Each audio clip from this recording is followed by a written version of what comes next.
بد عمل واعظ کا انجام۔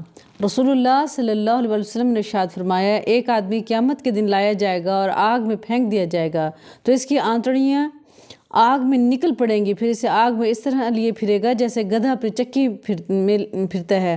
تو دوسرے جہنمی لوگ اس کے پاس اکٹھے ہوں گے اور پوچھیں گے، اے فلاں، یہ تیرا یہ کیا حال ہے؟ کیا تم دنیا میں ہم کو نیکیوں کی تلقین نہیں کرتے تھے اور برائیوں سے نہیں روکتے تھے؟ ایسے نیکی کے کام کرنے کے باوجود تم یہاں کیسے آ گئے؟ وہ شخص کہے گا، میں تمہیں تو نیکیوں کی تلقین کرتا تھا اور خود اس کے قریب نہیں جاتا تھا، اور برائیوں سے تم کو تو روکتا تھا لیکن خود کرتا تھا۔ حضرت اسامہ بن زید، بخاری و مسلم کی حدیث مبارکہ ہے۔ تو لہٰذا واعظ کرنے والے، نیکی کی تبلیغ کرنے والے لوگ اپنا ضرور احتساب کرتے رہا کریں، کیا ہم اس حدیث کے مطابق تو نہیں کام کر رہے ہیں؟ تو لہٰذا کوئی بھی نیک عمل کریں تو کہیں تو پھر پہلے خود عمل کریں، اس کے بعد دوسرے کو کہنا چاہیے